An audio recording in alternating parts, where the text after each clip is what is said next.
कृष्ण गोविंदे हरे मुरारी ए नाथ नारायण वासुदेवा। हरे कृष्णा। आप सभी के दिन शुभ हो। 1 फरवरी 2026 को माघ मास शुक्ल पक्ष की पूर्णिमा तिथि है और दिन रविवार है। पूर्णिमा तिथि 1 फरवरी को देर रात 3:39 तक रहेगी।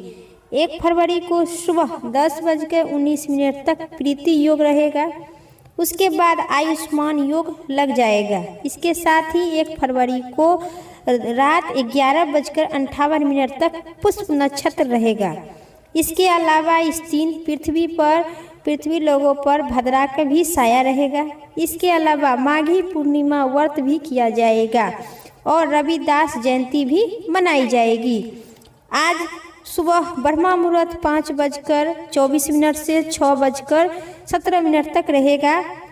प्रातः संध्या सुबह 5:57 से 7:13 तक रहेगा। अभिजीत मुहूर्त दोपहर 12:30 से 1:15 तक रहेगा।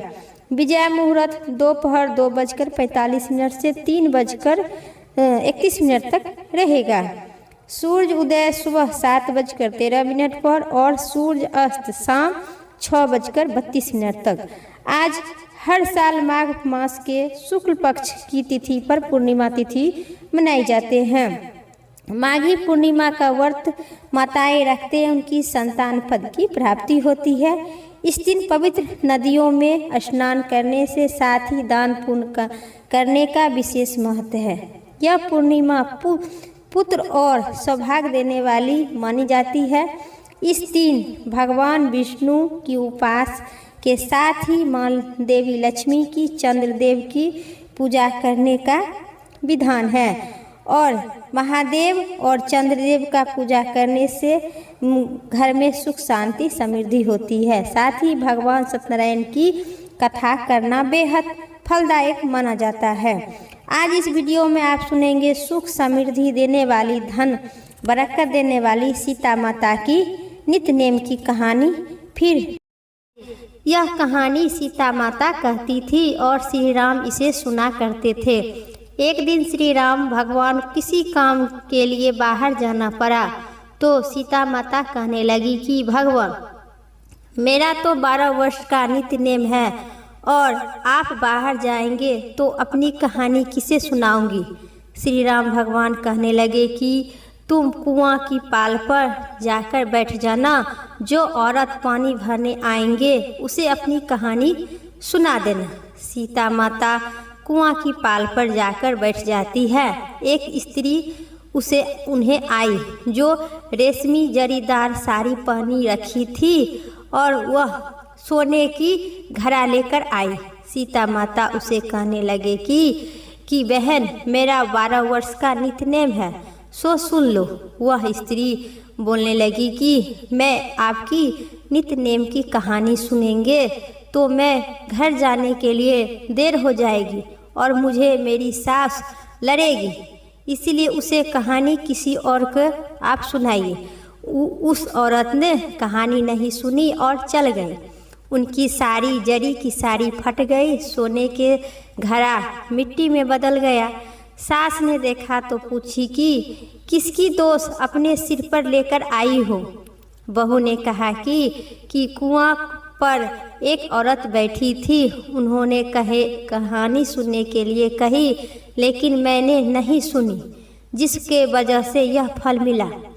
बहू की बात सुनकर अगले दिन वही साड़ी और घड़ा लेकर सास कुआं की पाल पर गई।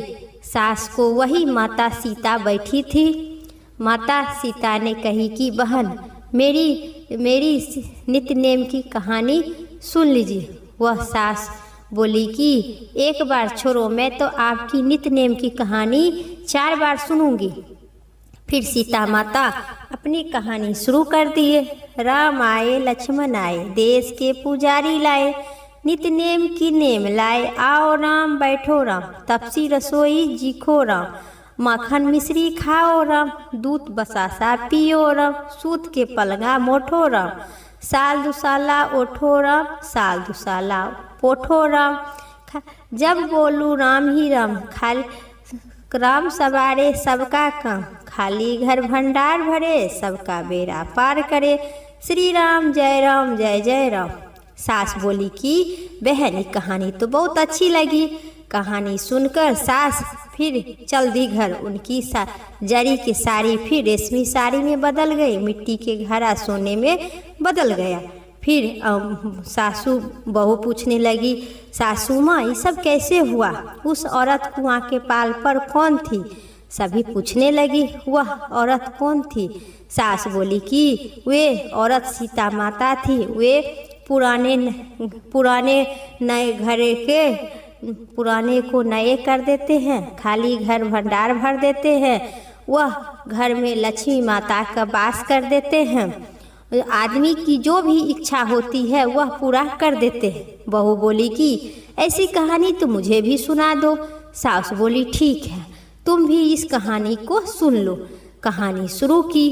राम आए लक्ष्मण आए, देश के पुजारी आए, नित नेम की नेम लाए। आओ राम बैठो राम, तपसी रसोई जीपो राम, मक्खन मिश्री खाओ राम, दूध बसासा पियो राम, सूत के पलंगा मोठो राम, साल दुसाला ओठो राम, साल दुसाला पोठो राम। जब बोलू राम ही राम, राम सवारे सबका काम, खाली घर भंडार भरे, सबका बेड़ा पार करे। श्री राम जय जय राम। कहानी सुनकर बहू कही कहानी तो बहुत अच्छी है। सास ने कहा कि ठीक है, इस कहानी को रोज कहा करूँगी। सुबह सुबह पूजा करने के बाद नित्य नेम की सीता की कहानी कहते रहे। एक दिन उनके घर एक पड़ोसन औरत आई और बोली कि बहन जरा सा आँच दे दो। वह बोली आँच तो अभी तक हमें लगाई नहीं। पड़ोसन ने कही कि तुम सुबह 4 बजे उठकर क्या करती हो? उन्होंने कहा कि हम सुबह उठकर सास बहुए पहले पूजा करते हैं, फिर सीता माता की कहानी कहते हैं, फिर नित्य नेम की कहानी कहते हैं। वह औरत बोली इस कहानी कहने से आप सभी को क्या फल होता है, मिलता है? पड़ोसन कहने लगी। पड़ोसन ने उनकी बात सुनकर सीता माता की कहानी कह तुम्हें क्या मिलता है? वह बोली इनकी कहानी सुनने से खाली घर भंडार भरता है, सबके काम सिद्ध होता है, मन की जो भी मनुष्य की इच्छा होती है वह पूरी होती है। पड़ोसन कहती है कि बहन ऐसी कहानी तो मुझे भी सुना दो। फिर वह कहानी बोली ठीक है, तुम भी यह कहानी सुन लो।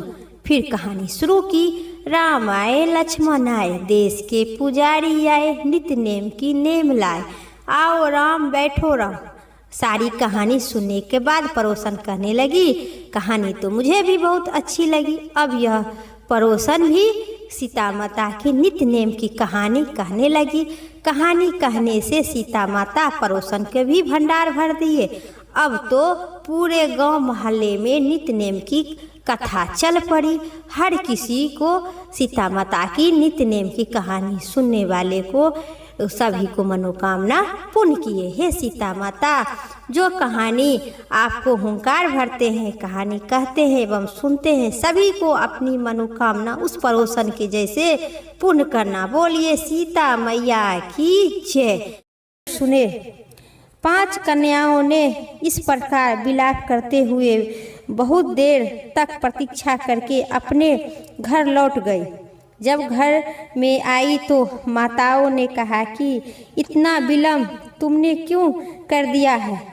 तब कन्याओं ने कहा कि हम किन्नरों के साथ क्रीड़ा करते हुए सरोवर पर थे और कहने लगी कि आज हम थक गए हैं और जाकर लेट गए।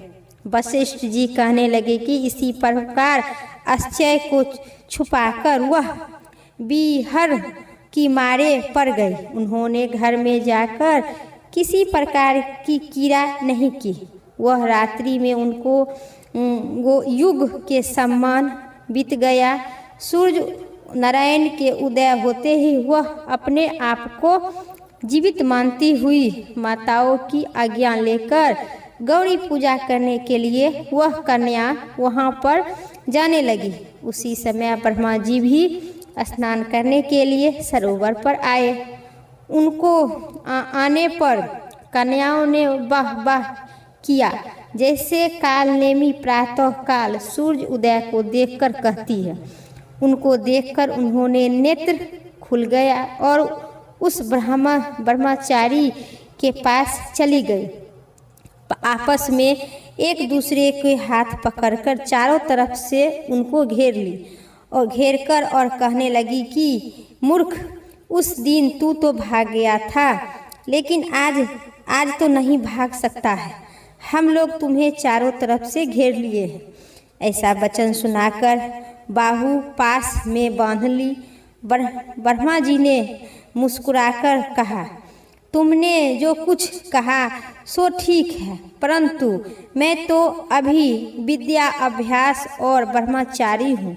गुरुकुल में मेरा आश्रम में रहते हैं। उनके धर्म का पालन करते हुए इस आश्रम में जो विवाह करना धर्म नहीं समझता है, आपने व्रत का पालन करके और गुरु की आज्ञा पाकर ही मैं विवाह कर सकती हूँ। उन्होंने और गुरु की आज्ञा के बिना मैं नहीं कर सकती हूँ। पहले तो नहीं कर सकती हूँ। पहले गुरुकुल की विद्या अध्ययन करके माता पिता को आज्ञा पाकर, गुरु के आज्ञा पाकर आपसे मैं विवाह करूँगी। ब्राह्मण ऐसा वचन कहे। यह बात सुनकर वह कन्या इस प्रकार बोली जैसे वैशाख मास के कोयल बोलती है। वह कहने लगी कि धर्म से अर्थ और अर्थ से काम, काम से धर्म फल का प्रतीत होता है। और ऐसा ही पंडित लोग शास्त्र कहते हैं। हम काम सहित धर्म की अधिकता से आपके पास आए हैं, सो आप पृथ्वी के सब भोगों को भोगिए। उस ब्राह्मण ने कहा कि तुम्हारा वचन सत्य है, किंतु मैं अपने व्रत को समाप्त करके ही विवाह कर सकती हूँ, पहले नहीं कर सकती हूँ। तब वे कन्या कहने लगी कि तुम मूर्ख हो। अनोखी औषधियों, ब्राह्मण, बुद्धि, रसायन, सिद्धि, अच्छे कुल, सुंदर नारियों तथा मंत्र जिस समय प्राप्त होता है तब ग्रहण कर लेना चाहिए। कार्य को टालना नहीं चाहिए। केवल भाग्य वाले पुरुष ही प्रेम से पुण्य अच्छे कुल का उत्पन्न स्वयंवर वर चाहने वाली कन्याओं को प्राप्त करते हैं। वह हम अनोखी नारी, वह आप तेजस्वी बालक। यह बेमेल का मेल मिलन विधाता का ही चतुराई है।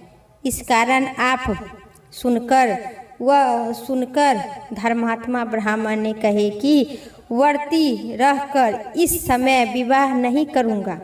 मैं स्वयंवर की भी इच्छा नहीं करती हूँ। इस प्रकार उनके वचन सुनकर उन्होंने एक दूसरे को हाथ छोड़ाकर उनको पकड़ ली। सुनीता और सुशीला ने उनकी भुजाओं को पकड़ लिया। ब्राह्मण को सुतारा ने अगलीन किया और चंद्रिका ने उनका मुख चूम ली, परंतु फिर उन्होंने क्रोधित होकर उनको श्राप दी कि तुम डायन की तरह मुझसे लिपटी हो, इस कारण पिशाचनी हो जाओगी। ऐसा श्राप देने पर वह कन्याओं ने उनका छोड़कर बहुत दूर जाकर खड़ा हो गई और रोने लगी। फिर क्रोध से उन्होंने कहा कि हम निरपराधियों को वृथा क्यों श्राप देते हैं। मूर्ख बालक, मैं एक राजकुमारी कन्या और तुम तपस्वी बालक, फिर भी हम तुम्हें स्वीकार करते हैं, फिर तुम क्यों श्राप दिया। वह कन्या कहने लगी, तुम्हारी इन धर्म ज्ञान पर धिक्कार है। प्रेम करने वाले से बुराई करने वाले का सुख दोनों लोगों को नष्ट हो जाते हैं, इसलिए तुम भी हम लोगों के साथ पिशाच हो जाओगे। तब वे आपस के क्रोध से उस सरोवर की पिशाचनी हो गए। बस पिशाचनी कठिन शब्द से चिल्लाते हुए अपने कर्म को भोगने लगे। वशिष्ठ जी कहने लगे कि हे राजन, इसी प्रकार वह पिशाच उस सरोवर के इधर उधर फिरते रहे। बहुत समय के पश्चात मुनि ने श्रेष्ठ लोमहर्ष ऋषि पौष शुक्ल पक्ष चतुर्दशी को उस इच्छुक सरोवर पर स्नान करने के लिए गए। जब सुधा से दुखित पिशाच ने उनको देखा तो उनकी हत्या करने के लिए गोल बनाकर उनको चारों तरफ से घेर लिया। वेदनिधि ब्राह्मण भी वहां पर आए और उन्होंने लोमहर्ष ऋषि से अष्टगन प्रणाम किए। पिशाच ऋषि के तेज समान को ठहर न सके, दूर जाकर वह सब खड़ा हो गया। वेदनिधि हाथ जोड़कर लोमहर्ष ऋषि से कहने लगे कि हे भाग्यवश ऋषियों, परिचय देकर वृथा सुनाकर और कहने लगे कि हे मुनिवर, यह सब श्राप मोहित होकर आपके सन्मुख खड़े हैं।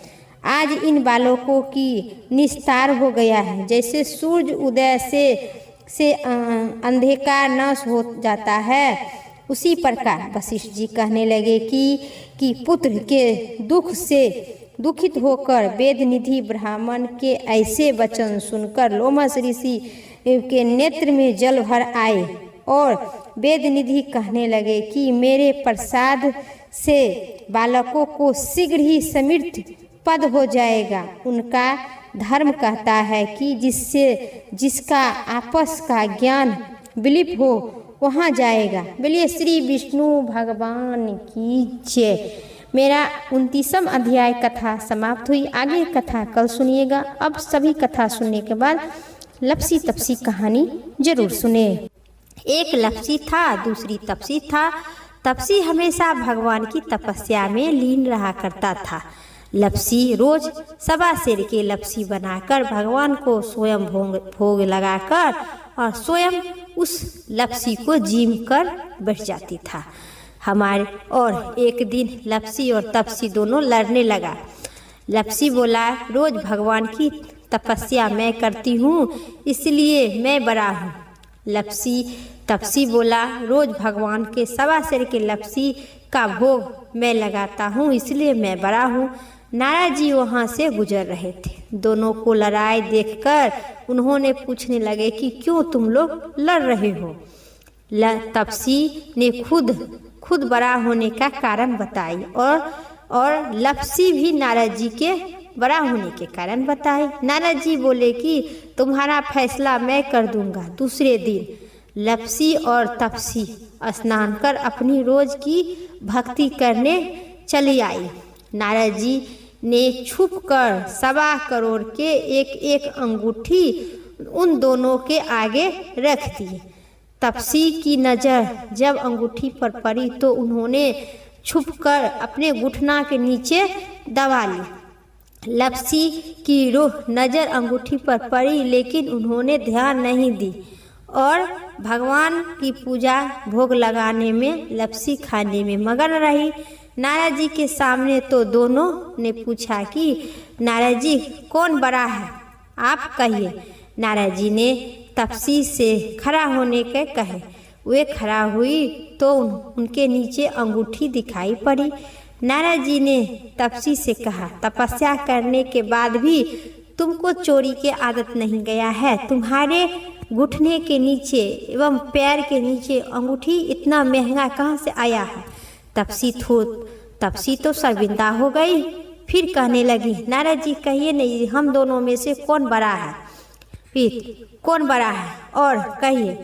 और फिर नारद जी, इसलिए अपनी लपसी बड़ी है, फिर तुम्हारी चोरी की आदत नहीं गई, इसलिए लपसी बड़ी है और तुम्हें तपस्या का कोई फल नहीं मिलेगा। तपसी शर्मिंदा होकर माफ़ी मांगने लगी। उन्होंने नारद जी से पूछा, मुझे अपना तपस्या का फल कैसे मिलेगा। नारद जी ने कहा कि यदि कोई गाय और कुत्ते की रोटी नहीं खिलाएगा सो फल तुझे मिलेगा। यदि कोई ब्राह्मण को भोजन करवाकर दक्षिणा नहीं देगा सो फल तुझे मिलेगा। यदि कोई साड़ी के साथ ब्लाउज नहीं देगा सो फल तुझे मिलेगा।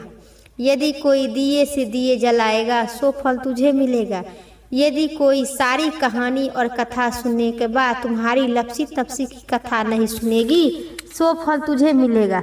उसी दिन से हर वर्त कथा कहानी के साथ लपसी और तपसी की कहानी सुनने से संपूर्ण फल की प्राप्ति होती है। प्रेम से कहिए लपसी तपसी की जय। नारद जी भगवान की जय। आज की मेरा वीडियो इतना ही। उम्मीद करते हैं आप सभी को इस वीडियो पसंद आई।